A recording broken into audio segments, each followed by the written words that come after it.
there, welcome to another episode of All Things Mindful. And today I want to share just a little bit or one tip on how you can raise your frequency and raise the vibration of your life and attract more good things in your life, more luck, more good relationships, more opportunities, and abundance.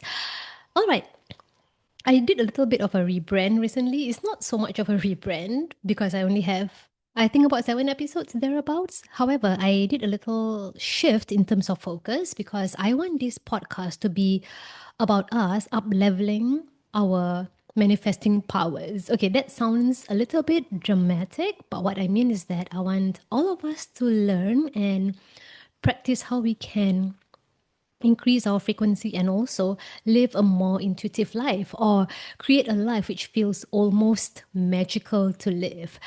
If you have been following podcasters such as Bella Lively or even Steve Nobel, you will realize that they live such magical lives in a way that they are very tuned in to the universe, to the higher powers, to their spirit guides, to their higher selves and intuition. And they've created a life which feels magical, flowy, and it doesn't it doesn't have it's not lack of challenges. It does have its challenges, but it also feels as though every challenge is an opportunity to grow and that every challenge leads to another blessing in the future.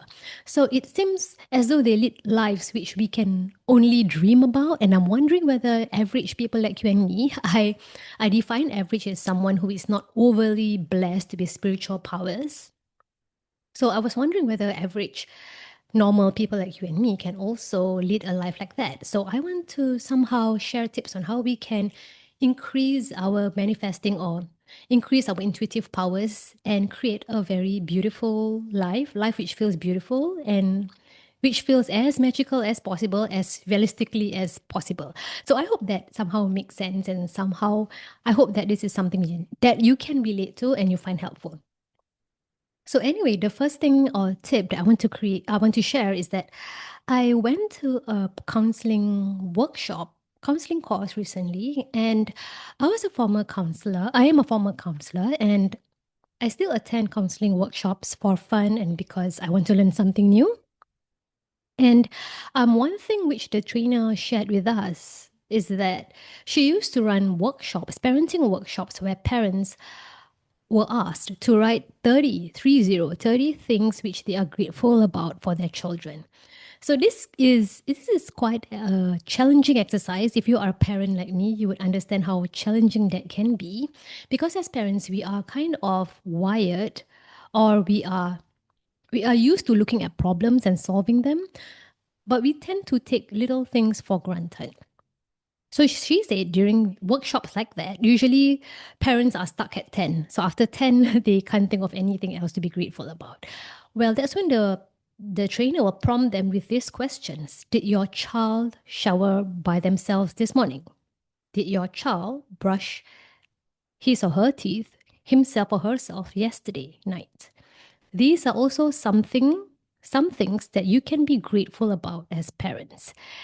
And it kind of makes me look at life in a different way, because these are the things which I personally take for granted. I think many parents take this for granted. And we don't think that it's something we should even be grateful about. So this is a different perspective shift for many of us, that we can even be grateful for the smallest things in our lives. And this can actually raise our frequency and raise our vibration, because it makes us realize that our lives are actually full of abundance and luck and blessings if we actually sit down and write down 30 things to be grateful for in the moment.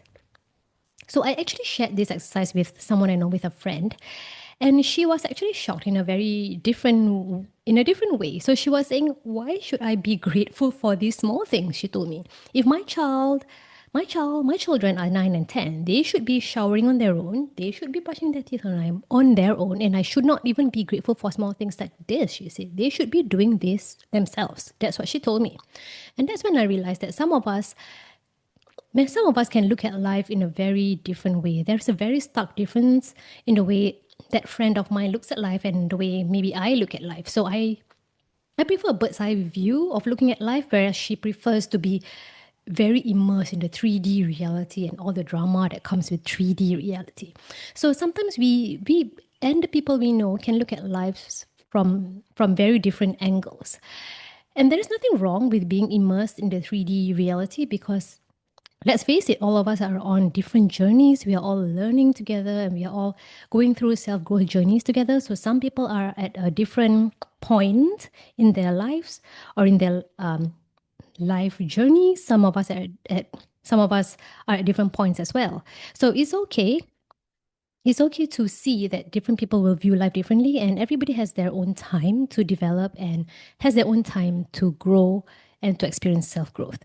So, anyway, I was sharing that with a friend, and I shared with her that there are some children who are able to do basic things for themselves, but because maybe they're going through depression or maybe they're just rebellious in nature on that day itself, they refuse to do things on their own. So these things can also happen.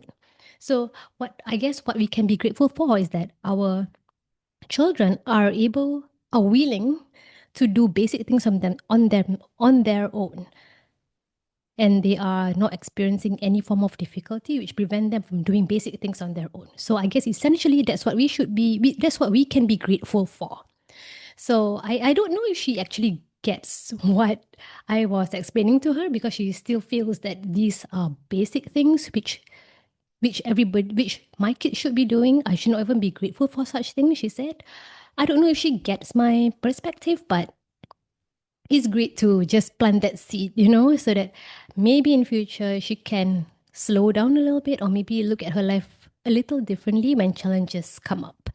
So that's one way for you to raise your frequency and raise the vibration of yourself and attract more good things to you and attract more abundance. And abundance doesn't only come in the form of money, although that is very nice.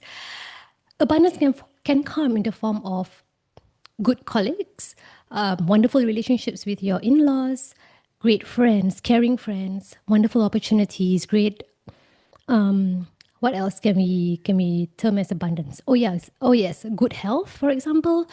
Having the freedom to do what you want, that is also a form of abundance. So abundance can come in many ways, and one way to do that is to increase our frequency by being grateful for even the smallest things in our everyday lives. So I hope that's helpful, and I will see you in my next episode. Goodbye.